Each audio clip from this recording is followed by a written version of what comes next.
I guess I'm a little teed up this morning. Scrolling my feed, I try not to get hung up on the pebbles on social media. But somebody posted a QAnon link. It's typical MAGA stuff, right? About the deep state conspiracy that's going on. And I just couldn't help myself. I don't know much about QAnon, so I went and did some homework, did some research, started to finally dive into it. I mean, I knew the basics. It's this theory that um, there is sort of this global Illuminati type conspiracy run by Satanist or satanic forces that want to take over the world. It's the New World Order once again, which this is a common narrative among people who are conspiracy minded and often evangelical fundamentalist American Christians. And they just believe some crazy shit. I saw one clip. It was like QAnon explained in 2 minutes. They believe that JFK Jr. is still alive, that Hillary Clinton is dead, was assassinated, I guess. Somebody said or posted that the Democratic Party, they're all part of a giant pedophile ring. What? I mean, they're just nuts. I mean, there's conspiracy, right? I mean, this is, I think, even beyond the 5G stuff, the vaccine stuff. I mean, QAnon just took that and they took it to 11. So then you got Donald Trump, and he is retweeting QAnon material. Well, of course he is. And then I see this MAGA type on my social media feed, and her whole feed was just, I had to go look, was just nothing but don't trust what you hear and see. Don't be a sheep. Don't line up with what they're telling you, the party line. I think this feeds a kind of righteous narrative, right? You are the David versus their Goliath. You are being persecuted against this. There's a satanic cabal that's wanting to infect and infiltrate to take over the entire planet. And so what does this make you if you are exposing it and fighting against it? Well, it makes you a God warrior. It makes you the hero of the story. Now, I know this person vaguely. You could take their knowledge of the world, you could put it in a thimble, and probably still find enough room to float a battleship. I mean, they know fuck all about they are bottle fed by Fox News and Rush Limbaugh. Okay, so this tells you their narrative about the world. And so I was looking at QAnon going, what the hell? I think I still have that article pulled up. Let me see if I can find it. Oh, there's the New York Times published an article. Let me see if I can read part of it. We've got a little bit of time. By the way, the switchboard's open if you want to sound off on any of this or something else. The New York Times.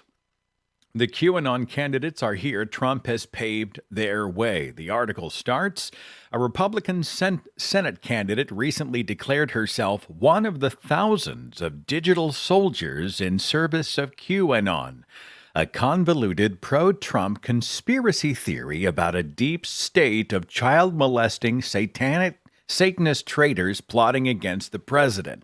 A congressional candidate in Colorado who made approving comments about QAnon bested a 5-term Republican incumbent in a primary last month. And then there is Marjorie Taylor Greene, a Georgia Republican who's perhaps the most unabashedly pro-QAnon candidate for Congress and has drawn a positive tweet from President Trump. She recently declared that QAnon was, quote, a once-in-a-lifetime opportunity to take this global cabal of Satan-worshipping pedophiles out.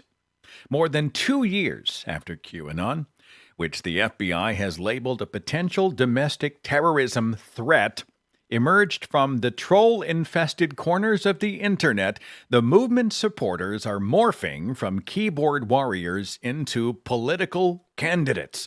They've been urged on by Mr. Trump, whose own espousal of conspiracy theories and continual railing against the political establishment have cleared a path for QAnon candidates. This is where we are.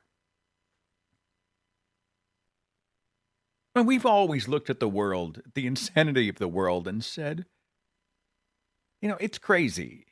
And occasionally we find ourselves rooting for the killer asteroid. But have we ever been here? Have we ever come this far?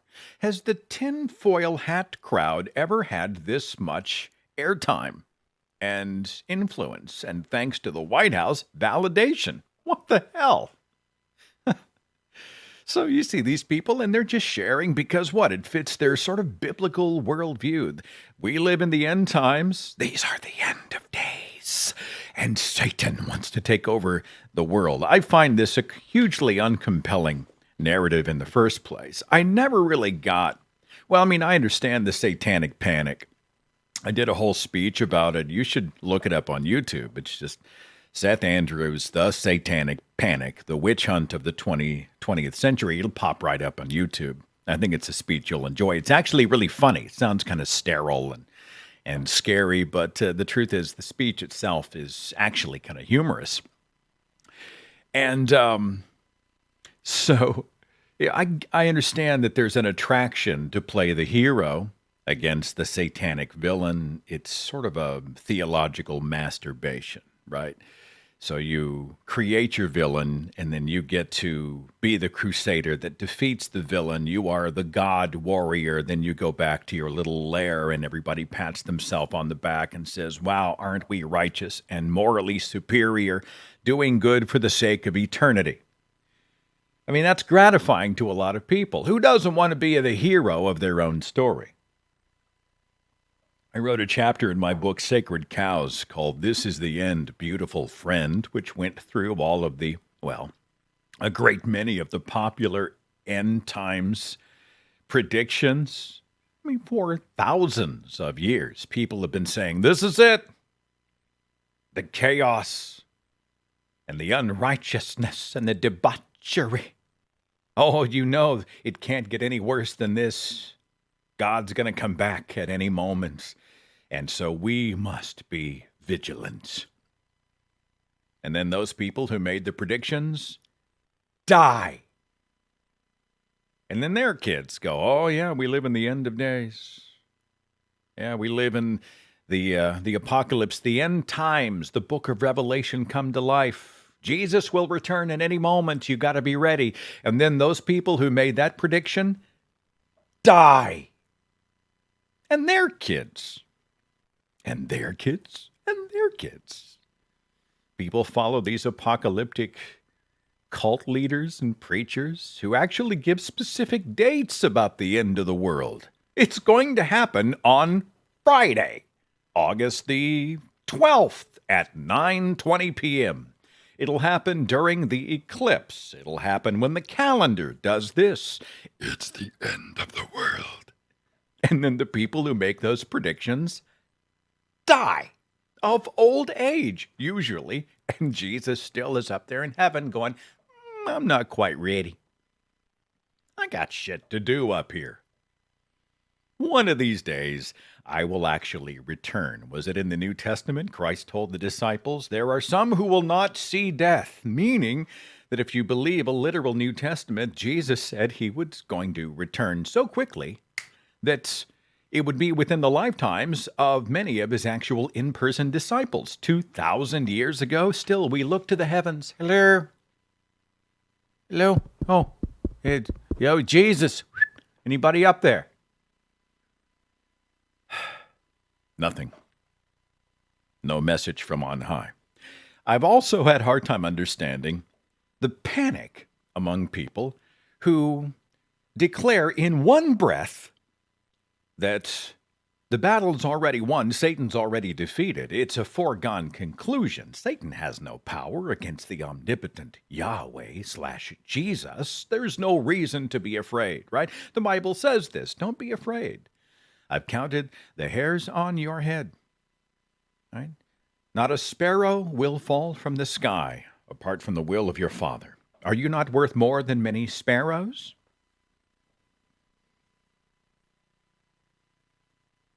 What's the psalm? It talks about, yea, though I walk through the valley of the shadow of death, I will fear no evil. Is there a culture more fucking afraid than fundamental Christianity? They sit around and freak out about the devil everywhere. When I was growing up during the Satanic Panic, the devil was in our music. Back then it was Ozzy Osbourne and Iron Maiden and Black Sabbath. And they would play records backwards, the albums. They'd play them in reverse, listening for secret embedded satanic messages. So as soon as they heard something that sounded like Satan loves you, right? They would then grab that. They would use it as an example of, I guess, sort of a 1980s QAnon conspiracy theory that Satan is trying to take things over. People freaked out about Pokemon. They freaked out about the Teletubbies. They freaked out about children's toys. Star Wars was satanic. Star Wars. Well, it's the Force, and the Force is sort of this, it's part of a New Age narrative, and the New Age is linked to Spiritism, which links to demonic forces, which links directly to Beelzebub. Hence, Star Wars is an agent of the devil. This is how these people think, and they just walk around looking under rocks to find shit to get freaked out about. Wait a minute, I thought the battle's already won, that there's nothing. Do not be afraid. I have overcome the world. And yet fear is sort of their MO. It's their modus operandi. It sort of drives almost everything they do. It's the reason that they insulate themselves in these little cocoons. And, they don't go out and interact with the other. It's why they take their kids and put them in these little homeschool cults where they only have reinforcement. They're not ever exposed to other ideas, certainly science and the evidence. They're afraid of COVID-19 and the COVID conspiracies. The devil is trying to infect us. We have to fortify. We have to build the wall. We have to continue to chant the incantation, to say the mantra, to protect ourselves from the devil. What's the matter with these people? I do not understand. I do not get it. Right? What are you afraid of? You are covered. Your daddy is invincible. On some level, and I know the apologist will disagree with me, but under all the love talk, Christianity is a shame culture and it's a fear culture. Shame culture and a fear culture. So I see this QAnon post, and they're being bottle fed by Fox News and Rush Limbaugh and Breitbart and Newsmax and all these right-wing publications that love themselves a conspiracy. Had a few people ask me about, speaking of Fox News, my new book, Confessions of a Former Fox News Christian. They're asking, hey, when's my book arrive in the mail, my autographed book? August. I have to get the books from the publisher here, and I sign them and I ship them out. August. All right. They're coming, August. Anyway, I get a lot into this kind of stuff. It's a bubble, man. It's a microcosm. It's a normal outside the normal, where these sort of propagandized, weaponized messages of an attack on Judeo-Christian America, they just infect everything that you do. So I just find it a hugely hypocritical perspective and mindset. Well, I'm protected by the omnipotent Yahweh. And don't go outside because there's some serious Satan shit going on out there. They're coming for us. They're coming for our children. They're coming for our houses of worship. They're coming to rip the Bibles out of our hands. They're coming to strip our nation, our freedoms away from us. You know, I'm not going to wear a mask because if I wear a mask in public, well, that's a violation of my freedom. A violation of my freedom is actually an attack on the Constitution or on the very fabric of this great nation, which was founded on freedom. And that attack has to be motivated by an evil, E-V-I-L, with a capital E. That's probably Satan. Holy shit, we're back to QAnon. You know, you're going to tell me to wear a mask. That's an attack on this nation. And my God, the same people who say that they're not going to wear a mask because they're not afraid walk into a quick trip with an AR-15 slung over their shoulder just in case they need protection. I just can't. I just can't. I just can't. And these people exist in such strong numbers now in the United States, it occasionally makes you wish for the killer asteroid. Just bring it. Just end it. Just let it come. Is that comet that's going over? Anybody? Let's take a satellite and let's redirect it to someplace important and let's just end it. Like we don't deserve to survive the apocalypse. I've said this before. I just don't get it. Anyway, that's what I've been doing this morning. I was talking to somebody else, and they said, you know what? You need to be a good finder. I try to be. Like, I strive for balance. Yeah, I post religious and atheism stuff. You know, the Catholic Church did something horrific and shitty and predatory and corrupt. I'll share that. Yeah, we need to know about that. I want to be a part of that conversation. Challenge the church. Yeah, you've got people who are trying to co-opt a constitutionally protected church-state separated United States. They're trying to co-opt it for their specific religion. Yeah, I'm going to talk about that. Yeah, we're going to get serious about COVID-19 and try to address public safety issues. We're going to talk about that. But, you know, I also try to balance it out. I love memes. Love memes. Like the clever memes, not the inspirational quotes, the stuff that makes you throw up a little bit in your mouth. You know, whatever you set your mind to do, you can accomplish. Just believe in yourself. I understand it often comes from a good place. Somebody's trying to rah-rah themselves. But I read that stuff and it's like,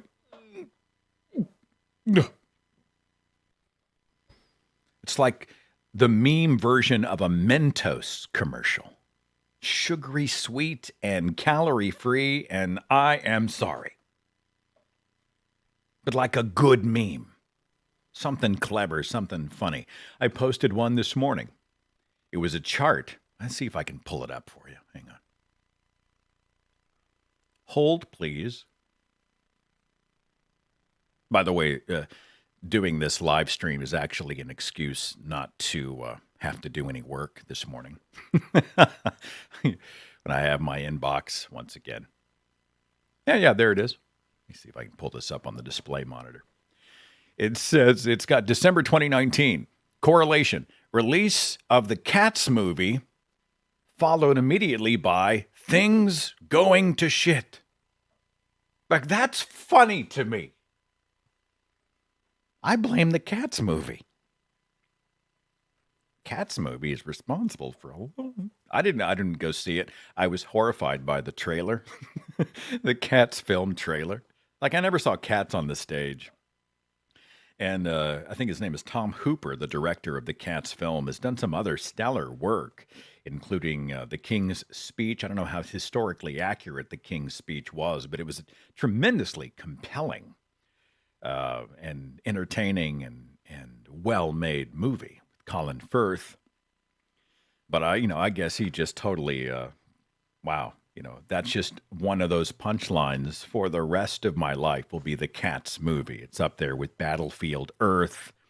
What are some other huge bombs that when you bring them up, they're so bad they become fun to talk about. The Cats movie is sort of up there with that. But back to positivity.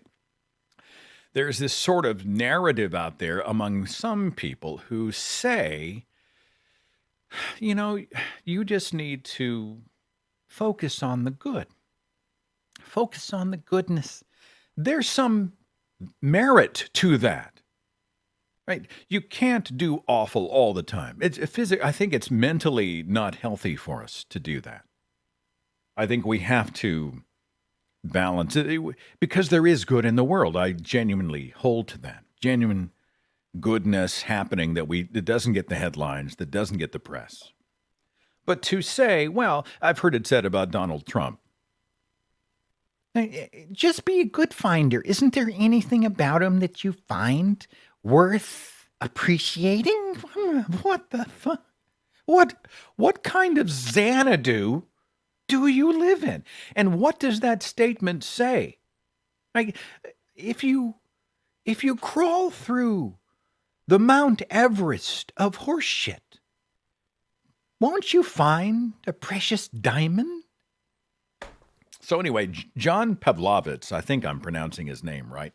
I subscribe to his Twitter feed, and it's interesting. He's a pastor. He's like a religious guy, but he's also a tremendously good writer. And he's a weird pastor because he talks every day like a freaking humanist.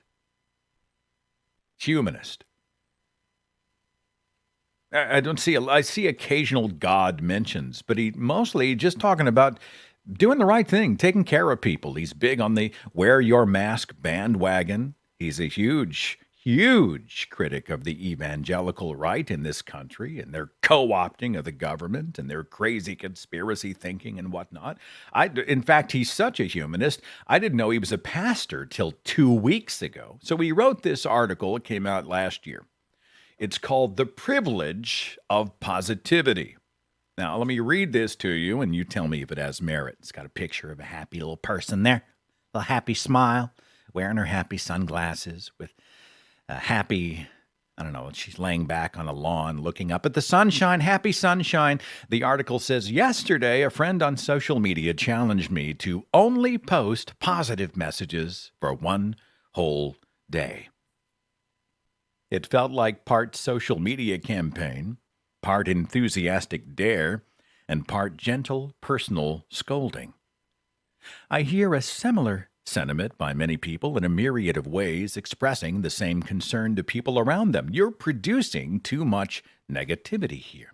Most people mean well, and believe me, I do understand the sentiment. But honestly, I don't know what positive means to some people anymore. It seems like something is being lost in translation.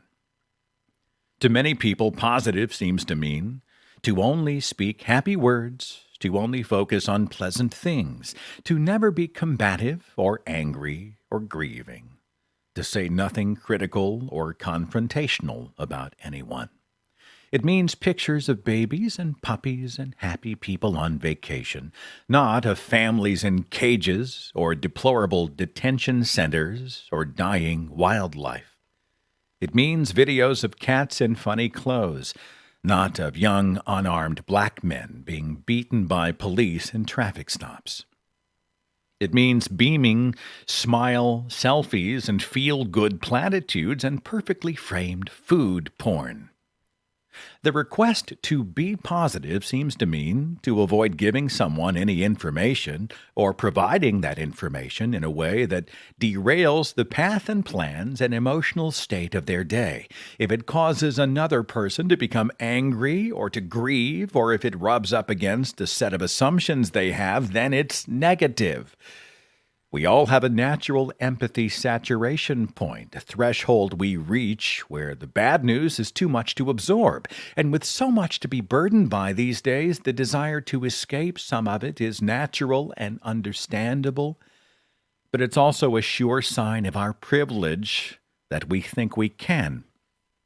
The very idea that we can have the option of escaping terrible news, or sidestepping difficult conversations, or limiting disturbing information is itself confirmation that we are buffered from a good deal of struggle. That we can tire of a story or an issue likely means we have no real personal stake in it. Many people don't have the option of avoiding negativity today. They don't have the privilege of not coming off as combative. They don't have the luxury of not fighting. They can't decide not to live with urgency in this day because there is no other way to live in order to survive it.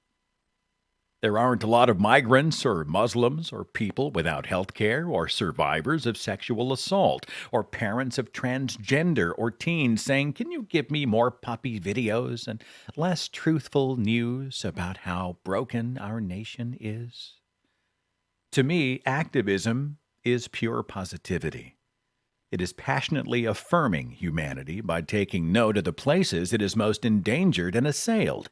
It's being for someone enough to advocate for them when they are vulnerable and marginalized and invisible. Being positive means being fully engaged in real life. I'm all for looking for the good in people, for leaning into the hope, for staying optimistic about the future, for boosting encouragement, for cultivating joy, for taking time to enjoy meaningful moments with people you love, and even sharing puppy photos. But that has nothing to do with editing what I share so that it feels more pleasant or palatable to people who are shielded from danger enough to be annoyed by its news. Yes, please give people funny videos and heartwarming images and stuff to make them laugh and breathe and rest. The world needs these things. But as often as we share beautifully crafted Instagram images, we need to make sure we're showing people reality completely unfiltered as well. The world needs this too. If being positive means to not call out abject racism, if it means not to advocate for migrant families in cages, if it means to silently ignore human rights atrocities, if it means allowing my LGBTQ friends to have their rights eroded, if it means to make peace with bigotry in the highest levels of our government, if it means abiding Muslims being vilified, if it means to allow legislative violence to go unopposed, if it means standing by while fellow Christians pervert the message of Jesus, if it means to avoid unpleasant conversations about the things that burden my heart because they make other people uncomfortable, then I guess I won't be positive today. Actually, I'm positive about that. See what I mean? He's a great writer. He's so good at expressing these perspectives in a way that draws you in. It's fun to read because it just lends itself to this kind of format. John Pavlovitz. Look him up on Twitter. He's got a YouTube channel. I mean, I know he's a religious guy, but he talks like a humanist. Like, be a good finder is a monumentally naive way to live. So we can have balance. We can try to share the fun, the empty calories type stuff, the stuff that makes us chuckle and distracts us. And I love this page. There's a Twitter and a Facebook page for the dodo. I think I mentioned this, where they do animal rescue stories. They find these animals in the most horrible of conditions, but invariably the stories have happy endings. They find a forever home. They are rehabilitated. They are shown love and care. And I really do. I believe, I want to believe anyway, that most people are good. It's harder these days. It's harder these days. But, for everybody who abuses a dog, you got other people who will go in and rescue and scoop it up and take it to the veterinarian and give it the medicine and pay for the bills, the surgery, try to nurse it back to health. And then you've got animal rights organizations and adoption agencies who are looking to find loving homes to give the dog a second chance. We find these sort of circumstances all over the place. We find it certainly with our fellow human beings. In moments of crisis, right, it only takes one or two people to cause tremendous destruction and damage. One of my favorite examples is, I say favorite. I mean, it's a tremendously tragic example, but it's, I think, a great representative of the point I'm trying to make was the Boston Marathon bombing. You got two guys with pressure cooker bombs that go in and they create so much pain and blood and havoc and death. Two people. But what do we see in the aftermath of that marathon bombing? We saw people rushing in, not knowing if there were other bombs about to go off, and yet they put themselves potentially in harm's way to scoop up the wounded. Afterwards, they gave medical attention. They whisked them off to care. They grieved with those who had lost loved ones. They created memorials and funds and honored their memories and decided to build on that tragedy to be better, to create a better world. People by the thousands did that. And I say it again, I give that experience, I give it to the good people. That day does not belong to the bombers. It really belongs to those who rushed into harm's way and who gave humanistic, compassionate love and care and aid and rescue to those in the most desperate of needs. I really do feel like most people are good. But it's hard. It's hard to hold on to that when you see so much awfulness. Get pissed off. Anger's a good motivator. I don't think it's any way to live. I don't think you live on the edge of rage all the time. First of all, that will simply destroy you from the inside out. Secondly, I think that if you are always raging, people tune you out. You become the car alarm that people ignore. Right? It's like living right next to the airport. The jet flies right over the roof. If it's an anomaly, you're like, holy shit, what was that? But if you live right next to the roaring sound, after a while, you don't even hear it anymore. And I think rage is that way. People are like, well, that's just them. They're always raging. You know what? I unfollowed. I silenced. I muted their feed. Whatever. But if it's punctuated into the messages that you're throwing out there, then it means something. And it becomes an event. People are like, hey.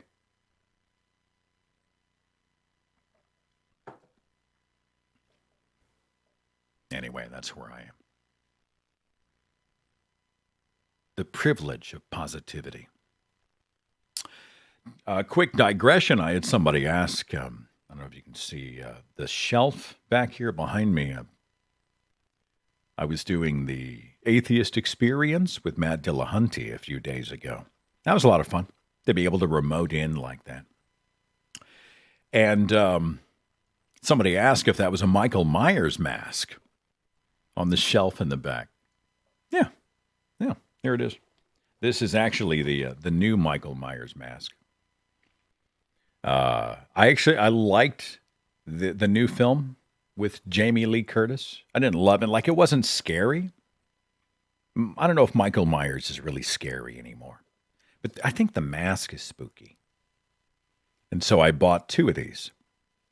I bought one for me and I bought one for my best friend, Corey, and sent it to him.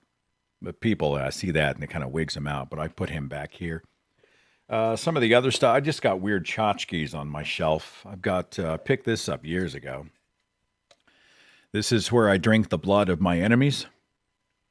It's an actual mug, by the way. This dumb shit you see on the internet, and you're like, I kind of want that.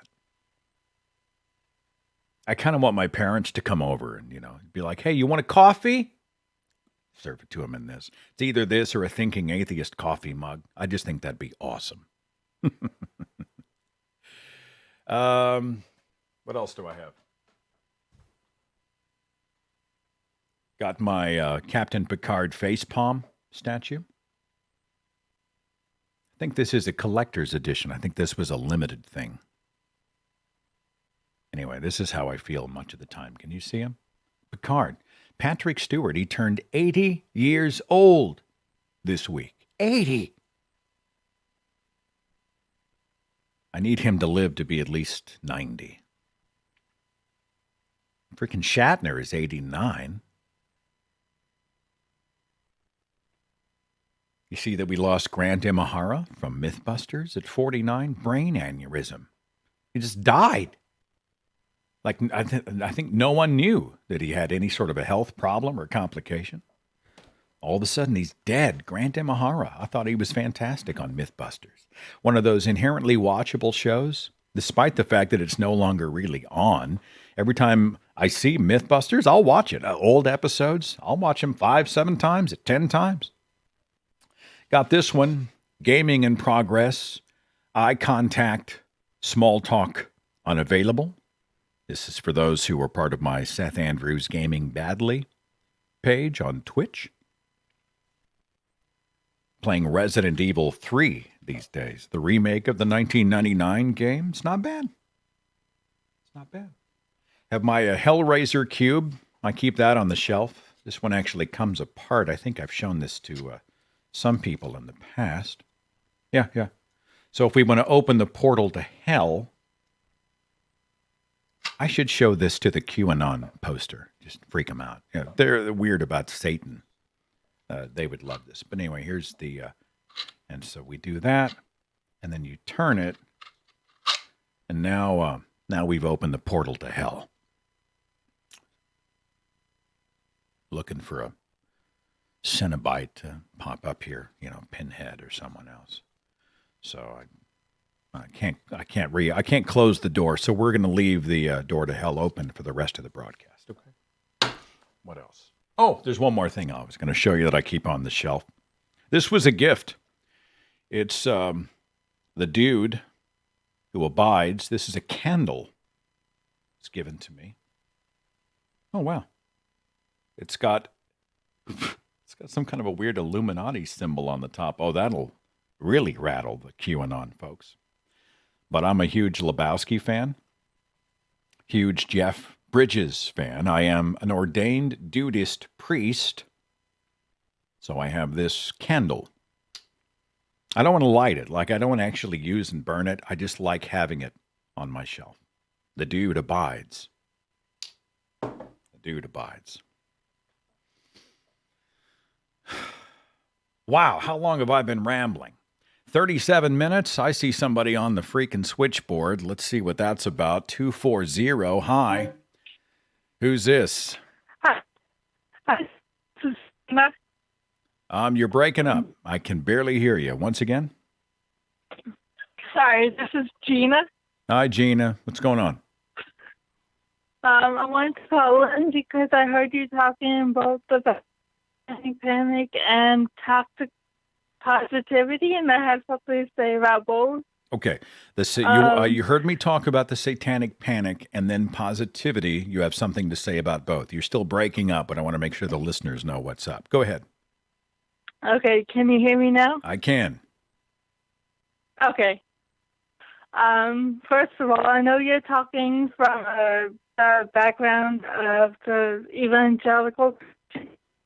It wasn't foreign to Catholics. Like growing up so many times in my house, from my mom, just in the 80s, from things like the Smurfs and You're doing fine. You're doing fine. Okay, so sorry, let me make sure. Let me put the puzzle pieces together here. I heard Catholic school or Catholic church, and I heard the 80s. Is that right? Catholic church. Catholic church. All right. Thanks. Sorry, my insides are kind of turning inside out right now. You are doing well. You're doing great. You're in good hands. All right. Just follow the light. All right. Go to the light, children. Mama is in the light. Okay. All right. Okay. So your perspective quickly is that the Catholic Church and the Satanic Panic are what? They were. I heard it from my Catholic family too. It wasn't just Christians who it. We heard like even things like Mighty Mouse was on drugs, so we couldn't watch him. The Smurfs was satanic. You heard that Mighty Mouse was on drugs?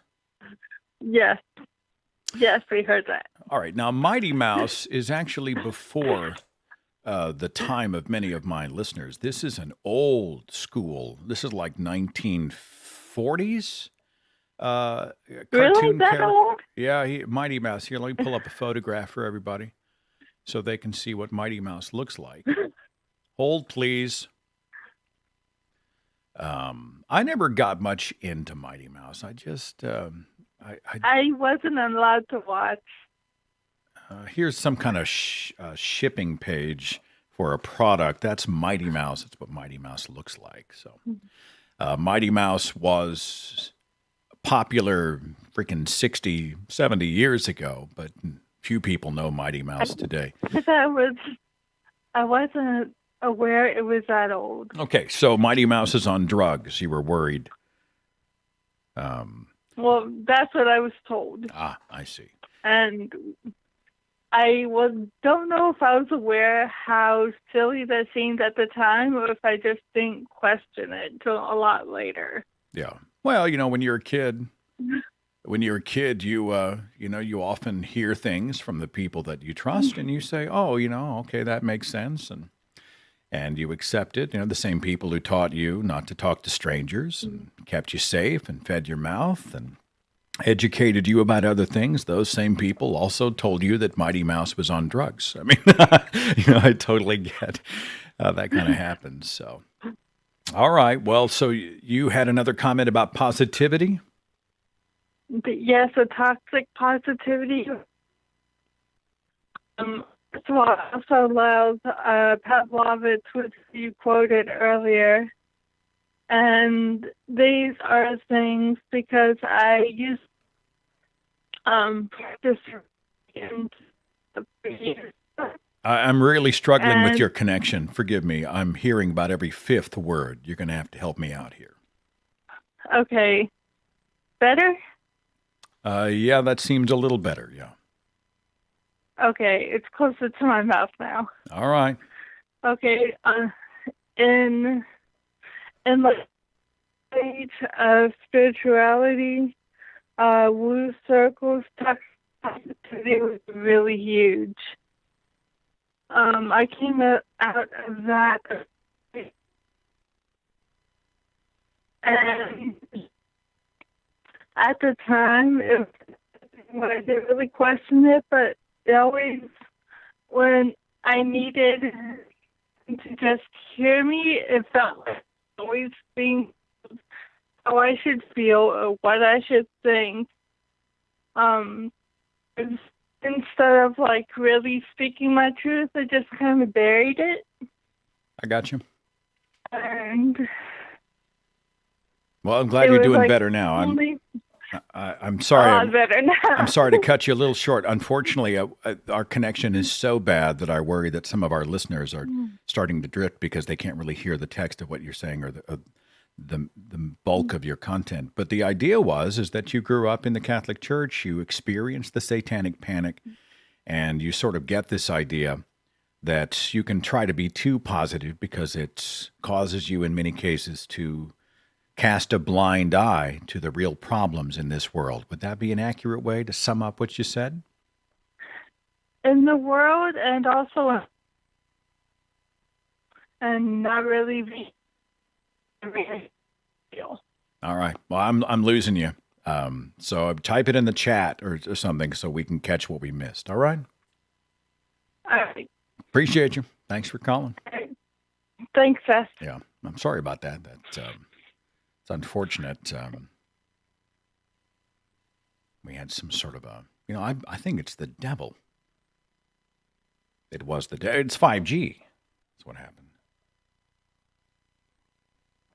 What else has been happening recently? 44 minutes in, I'm trying to decide.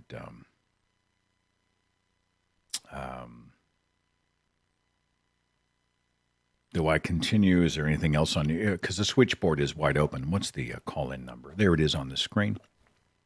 I had the incorrect title on the YouTube page. For some reason, it did not update. It said that we were playing Drawful. Sorry about that. That was my fault. For some reason, Restream was not updating. So people tuned in thinking that we were going to play video games. You ever played Drawful? It's part of the Jackbox Party Pack. We do it occasionally online just for the hell of it, where you have your phone, you use your finger to draw photographs and photographs, images, you're depicting things. Other people have to guess what that is. 702. Hi, you're on with Seth and a bunch of other people in the chat. Who's this? Hi, this is Trey Johnson. What's up, Trey? What's on your mind? Hey, man. Hey, Seth. Been listening to you for a few years now. Came upon you just searching YouTube for atheist stuff. And you've been the guy that I've been listening to. Thank you. Just got on today, and you were talking about pretty much things that hit home for me, that happened to me growing up in a single mother Christian home. You talked about watching things on TV, well, for me, it was the Care Bears, not so much the Mighty Mouse, but, He-Man, stuff like that. And it's just like, man, I can't believe, looking back, years ago that I was sheltered, or me and my sister were sheltered from such nonsense, it's just like, I don't know. It's just really crazy. Just hit home what you were saying today. And did you hear the one about SpongeBob SquarePants? We heard that he was gay. Oh, God. He was part of the gay agenda. Yeah. Thing. Yeah. This world, man, religion has just fooled this world and beyond recognition, and you got and this virus on top of that just hasn't helped anything. And like you said, it's the devil's work. I mean, it's kind of a black light. What are we to do? Right? The crises like this are kind of a black light which reveal many of our problems. When you have something like this happen, I've seen a divide. Like we see this split, and there are people over here, and they're like, all right, we got to pursue scientific answers. We need to act on behalf of our society as a whole. We need to err on the side of caution to protect our fellow human beings. We have to have concern for our healthcare workers. We have to try to de-escalate. We need to pursue unity as human brothers and sisters in this nation and on this planet. We have that group. Then we have this other group who are, 5G, anti-vax, the devil's coming to steal our rights. It's the end times, holy shit, kind of, this sort of, they live in this weird non-reality. And I've just seen this split where we've actually seen the two cultures divide. And I had the thought, I mean, I don't really think this, but wouldn't it be nice? Look, if you want to believe all this crazy shit, can you guys sort of form your own separate country?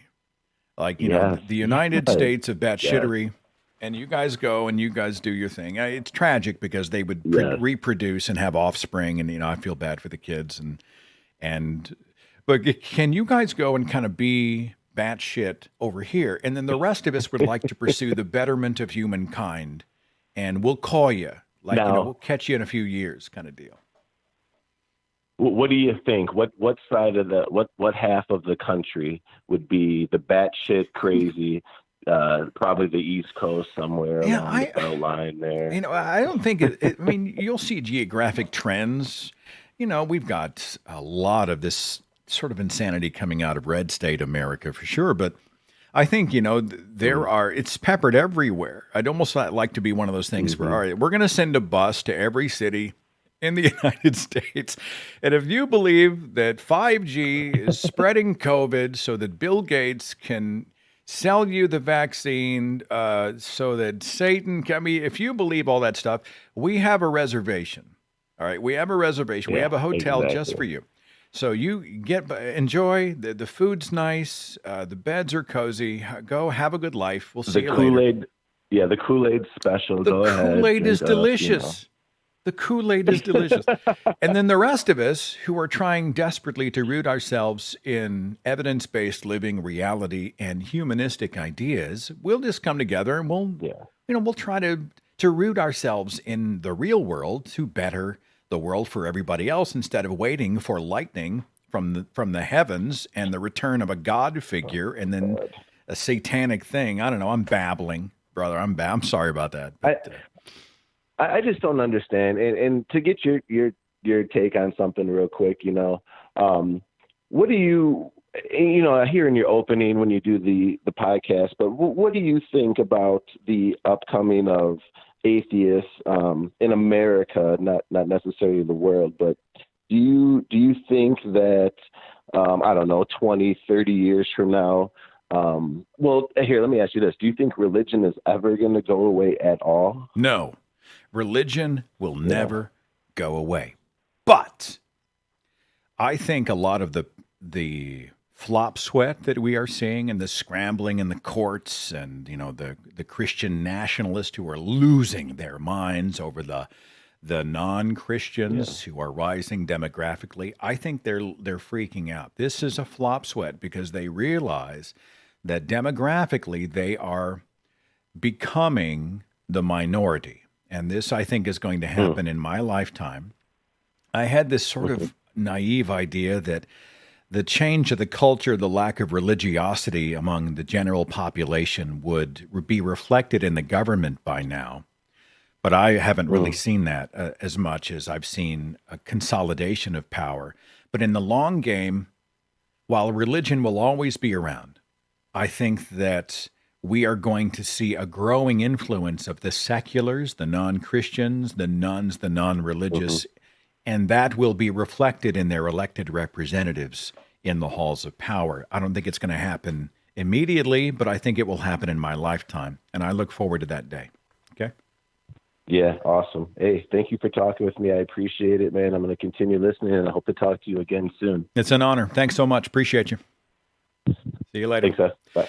There's an interesting correlation to the question of will religion continue?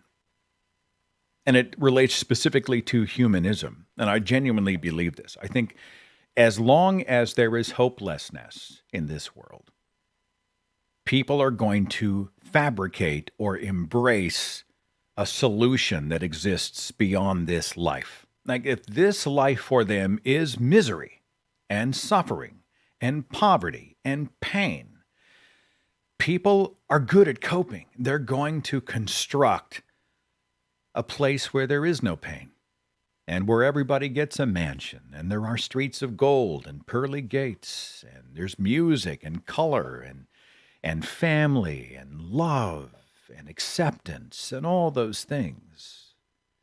So for me, that provides even more motivation to try to alleviate suffering here.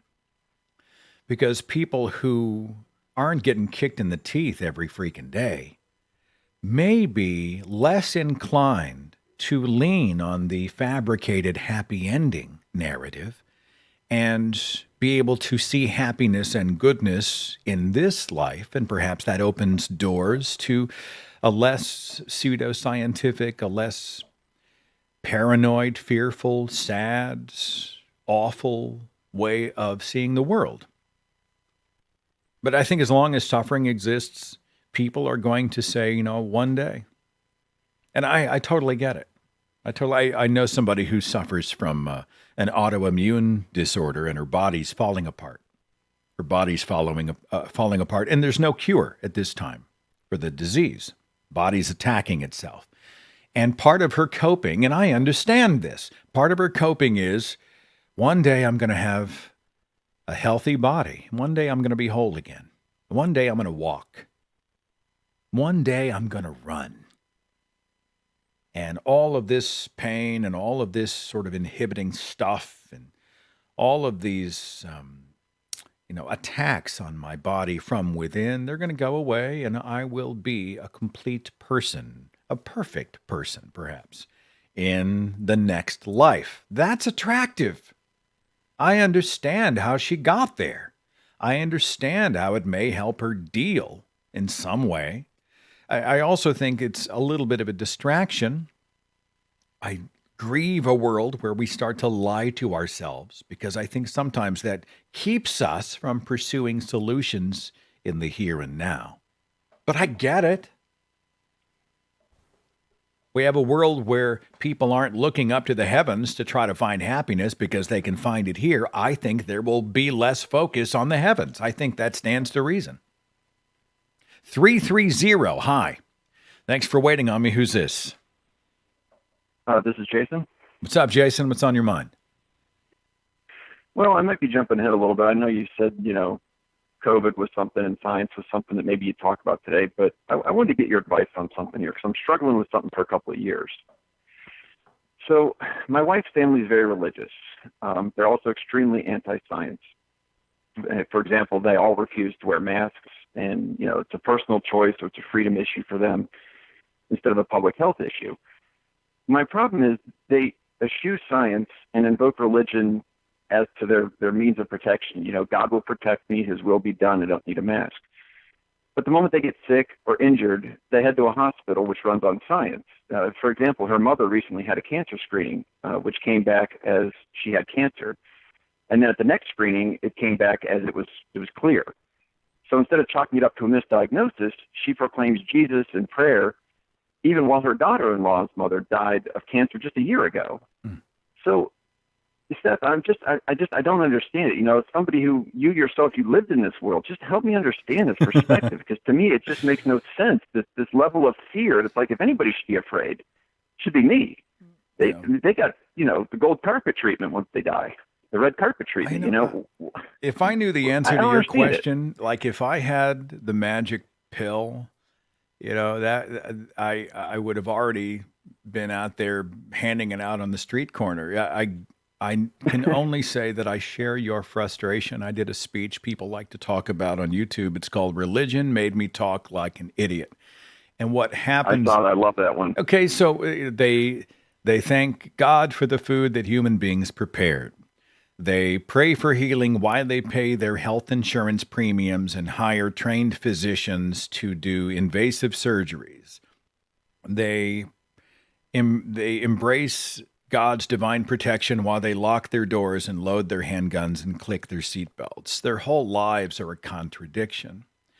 On top of that, they seem attracted, not just susceptible to, but attracted to these wild, weird conspiracies. And, yes. And the rest of us, right? You're looking at them going, how do you not see the problem, right? Right. Well, I feel like that's really kind of the core of it. Like, I live in a world where it's, in a city, and you sort of have to look out for the people next to you. I can't go in my backyard and start, shooting off an AK-47 because, I'll kill my neighbors doing it. But they live in the country. They live in a world that's very different, and it's like I'm starting to really see that it is literally two different planets that we're living on. How do we connect between these two? Because they are never going to see life the way I see it, and God help me, I can't see it. God help me, right? No.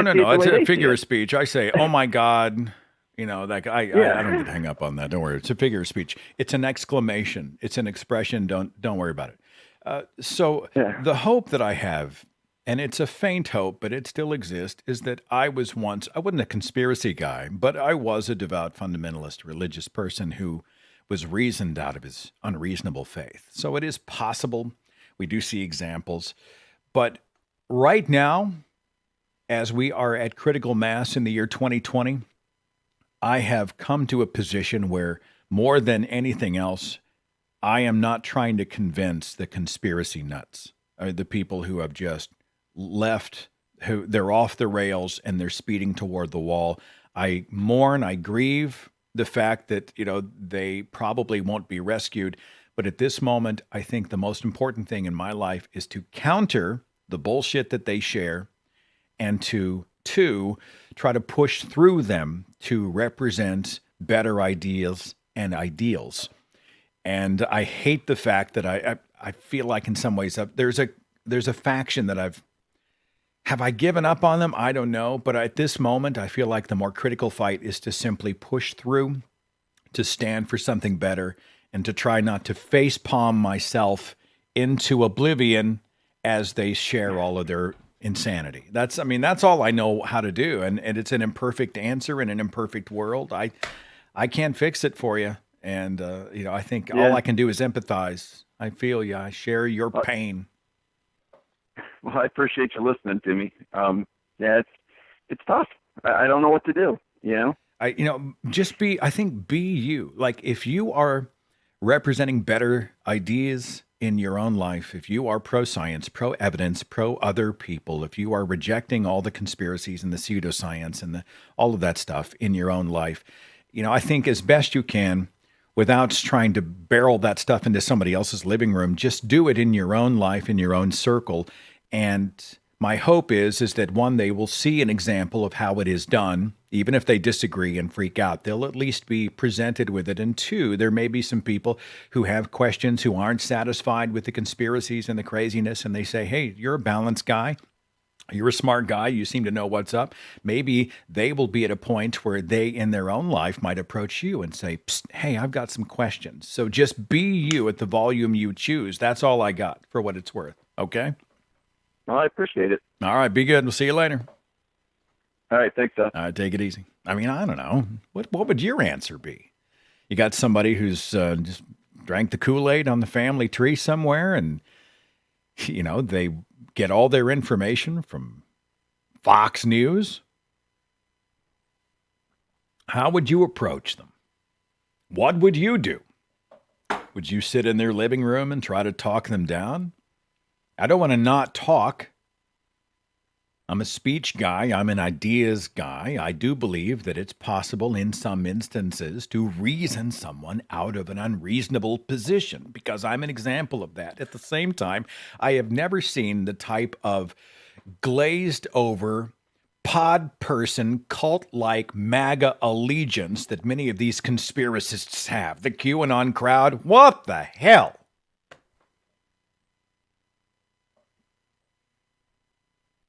That's me right there. It's me. And then I want to open the portal to hell. Because it can't get any worse. I might as well conjure up the Cenobites. We have such sights to show you. 626. Hi. Who's this? Hi, Seth. This is M. What's going on with you? What are you thinking today? I know I'm a little bit late to the party on this one, but I wanted to say thank you so much for doing the Thief in the Night series. Oh, yeah, the commentary. They tortured me for years. So you were presented with those apocalyptic end times rapture films back in your youth? What happened? Absolutely, yeah. I went to a private Christian school when I was a child, and all the way up through 8th grade, and they would herd the entire school into the auditorium every year and show all of the students these movies.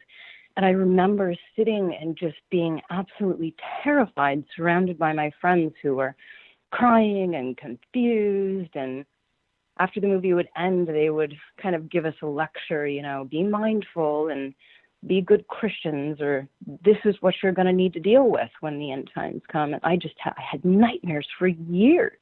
They say stuff like, we do not know the day or the hour of Christ's return. So be ready, right? Be ready. Would you agree then that this religion of love is actually a fear cult? Absolutely. Absolutely. There's a Facebook page. Oh, forgive the interruption. I'm sorry. Go ahead. No, not at all. Not at all. I was just going to say that they need to scare you. They can't convince you with logic. I believe there was a website or Facebook page for people who had been traumatized by the Thief in the Night movies. And it was like a whole club of people like you and me who were young, impressionable kids, and they brought in this film series about Jesus coming back and the faithful disappearing and Satan taking over and people having their heads chopped off and taking the mark of the beast and monsters and all this other stuff. And it jacked them up. And so they actually came together and sort of created a community, a support community to sort of get past that.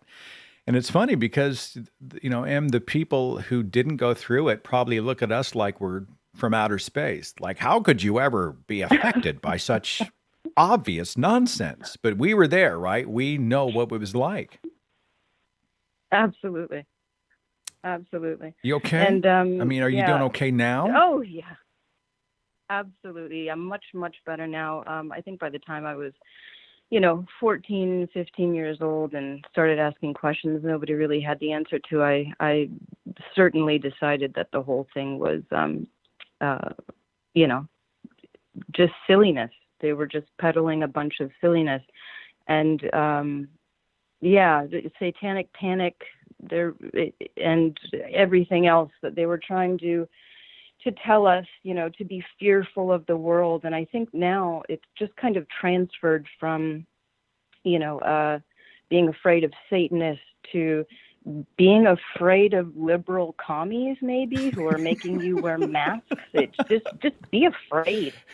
Well, they tie that to Satan. They do. It's funny. I'm going to shill for my new book again, but we talk a lot about how this was actually an idea or a mindset that was formulated in the mid 20th century. Right? We aligned everything that we consider to be un-American with the devil. So we were the righteous. We were God's country, one nation under God. And like the Soviet Union, they were the great Satan. Satanic communism was coming to infect us. It was part of the end times, the New World Order. So that actually started decades ago. But I think it continues today. I mean, this QAnon stuff is another satanic panic. So really, when you and I look around, the satanic panic continues today. Yes. Absolutely. Truly. And it makes me wonder how, because I do obviously have religious people in my family, and I'll ask the question, how is it that you go about deciding what is good information or, a good source of information? How do you go about deciding that what is true? And the response that I get really is just, it's a gut feeling for them. It's just their guts are telling them this is true and this is the right way and this is God's way. And it really has nothing to do with logic or fact or evidence. There's no amount of those three things that you can give to somebody who has that. They're just relying on their guts and everything else is obviously of Satan. It's interesting, too, because if they make an emotional connection, then when you're appealing to their reason centers, it seems to bounce off. Their connection to it is not based in the data. It is based in an emotional defense of their position, Yes. So let me ask you a question. It's difficult to have a rational conversation. There's a little bit of a delay, which is why I find myself walking over you, and then I have guilt, and I'm so sorry. Forgive me for that. It's okay. But when you were in your teens and you realized, okay, this isn't washing, like it was an intellectual exercise for you. For me, it was much later in my life, but it took me like 2 years to actually get past this deep-seated fear of getting it wrong and burning in hell. Did you go through that at all? Yes. I actually started, asking questions about my religion when I was younger than that. And I was afraid to push with deeper questions because, yes, I didn't want to get it wrong. And you're supposed to trust. And if you don't trust and you don't believe and you find yourself questioning, then you're jeopardizing your eternity. There's nothing worse. So even after the intellectual exercise was over, though, you still deep down had to sort of overcome the emotional part of it. Am I reading that right? I think it still lingers, actually, as logical as I tell myself that I am now. Sure, I think still way deep down in my gut there is always, what if I'm wrong? What if I'm wrong? And then, you talk talk yourself through it again. Yeah. It doesn't make any logical sense. How could an all-loving God send me to hell to burn for an eternity because I was smart enough to ask a question? It doesn't logically follow through. So even though I have that tiny little bit of a black spot in my stomach telling me to be fearful, logically I know I shouldn't be. All right. I don't know that it ever goes away. Did it for you? For me, I'm looking something up as you speak. I don't mean to be rude at all, but I saw something that was relevant, and I'm trying to find it quickly. You know, for me, it was it. I had to will myself through my fears about hell. And what helped me was to get into where hell theology came from, the different versions or teachings about hell, and then to surround myself with other people who had overcome their fear of hell. So that was a slow stair step out for me. And it took a while. I mean, those wounds go deep. You know, you worry about, it's not a rational embrace of eternal torment, but it's a great example of how they use emotion to imprison your mind. And so it took me a few years. You know, I logically, it makes sense. I don't want to go to hell. Logically, it makes sense. No, I don't want to go to hell. Yeah, I had that tug of war in my own life. But I'm glad you have punched your way out. That's good news. So, yeah, all absolutely. my best. Better for it, I think. Well, you're greatly appreciated, and you hang in there, my friend, okay? You as well, Seth. Thank you so much. I appreciate you. See you later.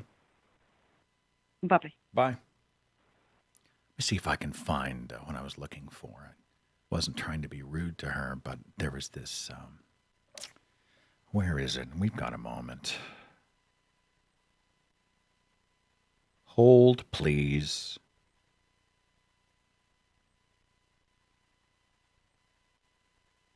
Anyone else have like 5,000 photographs on their phone?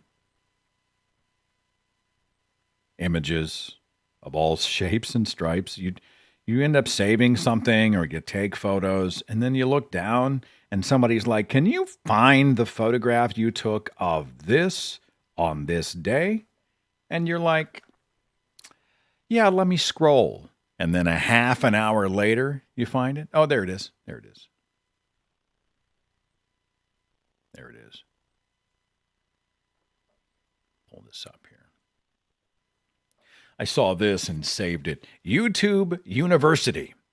This certifies the bearer has earned Doctorate of Conspiracy Theory in Medical Studies, following completion of 3.25 hours viewing of COVID-19 related conspiracy videos. It's signed by Donald Trump and Professor Alex Jones. I'm going to post this on my personal face. You know what? I'll do it right now. I'll put it out there in case you want to grab it.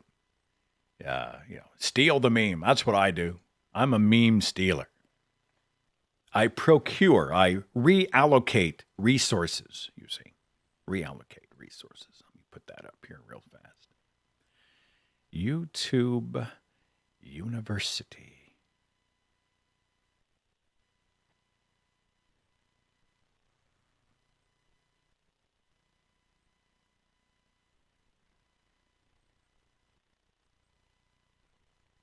And I'll share that on the Thinking Atheist Facebook page as well. So now you've got an opportunity. You can go and share it if you're not comfortable sharing. A lot of people are still not totally out to family, so they don't want to directly share Thinking Atheist material. Okay.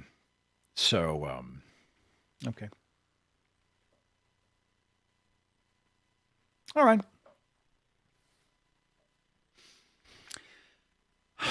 Let's see. Do I have time maybe to do one more? I do. I eventually do need to get some work done today. 760. Hi. Who's this? Hey. Hi, Seth. How's it going today? I'm holding it together. I'm sitting here drinking my coffee and face palming and talking to you. What's your name? Appreciate that. My name's Scott. Scott, what's on your mind? So I really, I don't know if this is the proper format. It has to do with the Bible.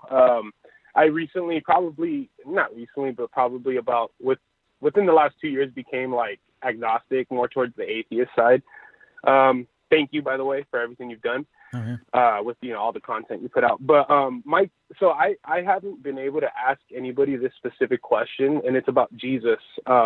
When I kind of came out and said, hey, this Bible probably isn't true, I used scripture, and the scriptures that I went to was John 14 verse 13, where it says, ask Jesus and it shall be added unto you, or if you ask in my name, I will give it to you.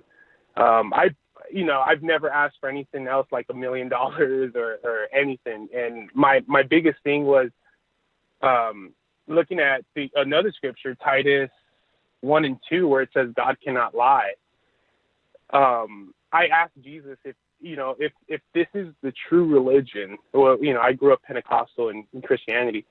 And I asked Jesus if he can reveal himself to me, or at least, change my mind to go back to thinking like how I used to be as a Christian. And obviously nothing happened. So the question I have to you is, did you do the same thing? Did, before you left and you wanted clarification and went to scripture, did you go to scripture and say, hey, Jesus, are you there? Absolutely. So that's my question. Absolutely. And the believers that I talk to who know that I'm an apostate don't believe that I genuinely ask for Christ to reveal himself. They're like, well, nah. Or he will reveal himself on his timing, or he did reveal himself and I missed it somehow. Like they've got a catch-all that sort of excuses. But let's say I'm God. I look down and there is my extremely cognitively limited mortal child, desperate for answers, looking up at me through the heavens, looking up through the earth's atmosphere, hands in the air, saying, please demonstrate your real existence, the reality that you are there, in a way that will be absolutely convincing and that I will know. And you do nothing. Or you operate in a way that is so confusing that I'm not sure it was you, or it looks like perhaps a natural occurrence. I mean, the whole idea that billions of people who have cried out for proof of God have met silence and it was their own fault, to me is a pretty good refutation of the idea of a benevolent God, that God would already know what it takes to convince me that he's God. He would already know what my mind and heart would require as proof, as evidence that would bring me into eternity. He would know that, and he would do it immediately. And this idea that they've got me looking around, we're decoding the genome, we're looking at Jesus on toast, you know what I'm saying? What? What's going on here? So, yeah, I called up to heaven. If you are real, I want to know that. And you know what? I make that assurance to people today. If God exists, I want to know that. Now, whether that God is to be worshiped and followed is a different question. But if there is a God, I want to live a truthful life. I genuinely want to know that. And that's an assurance I make to religious people that come across my path. Right. I thank you, by the way. I recently had big discussions with a family member, and he believes with all his heart, because I try to talk to him about this stuff, and he believes with all his heart that the day before I die, whether it's a minute before or whenever it is, the day before I die, Jesus will reveal himself to me and to where I can go back to him. And I'm like, man, it's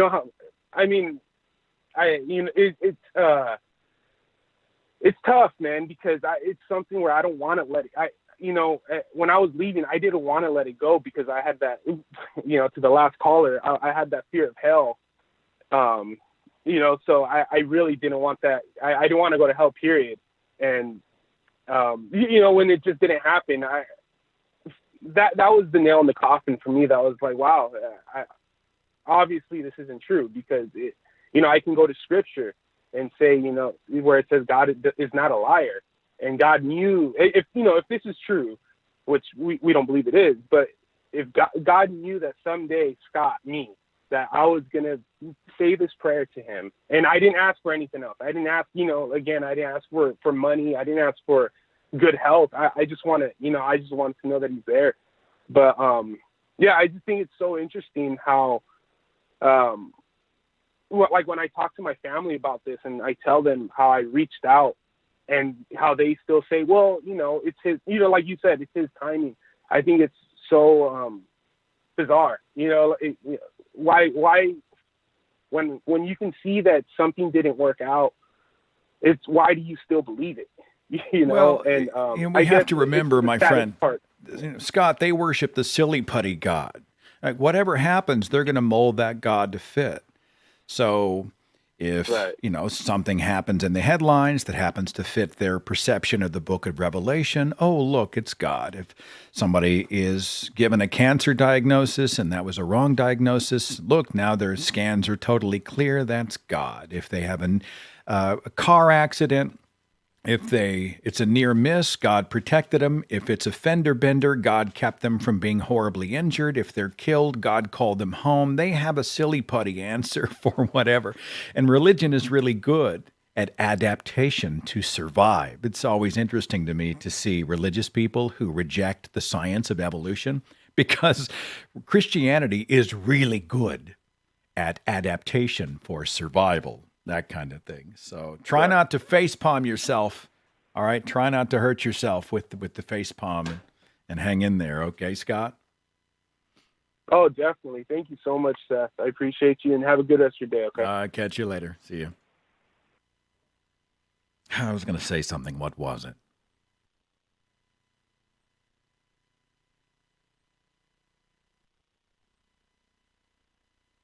It's on the tip of my tongue. He's right, though. The Bible says, whatever you ask in my name, I will do it, that the Father might be glorified in the Son. So this idea, first of all, God has a plan/perfect will. So we're either praying, asking God to change his will, or God is waiting for us to beg for him to do what he was already going to do. Meanwhile, he promises us that he will do whatever we ask, so we go and ask, and then everybody else says, he actually answered your prayer. You just didn't see it. He didn't answer it today, but look out, because it's coming next week. Or he might actually not answer it until you die and go to heaven. Silly putty God. They just mold him into whatever shape they need to be able to squirm out of the conversation. It's their way of adapting to protect an unreasonable position. And it's sometimes maddening. Like, most of my conversations these days happen with people who are curious.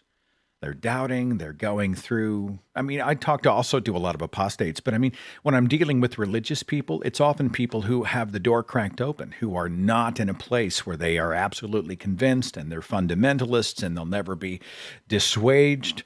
Assuaged?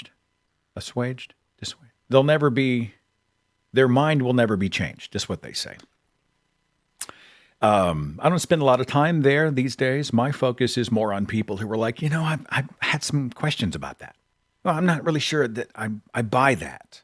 Oh, look, you disagree with that? Can we have coffee and talk about it? A lot of my conversations are happening with those people, because the silly putty God people, they will make you do this. The QAnon crowd.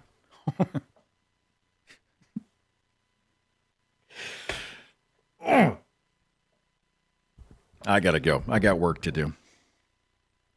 Appreciate you so very much. Be positive, but don't be toxically positive. Don't be blindly positive. Seek balance. Remind yourself and other people that there is still good in the world as we continue to fight injustice, pseudoscience, conspiracy thinking, superstition. Let's just keep kicking. This is my encouragement to you, and I'll see you back here next time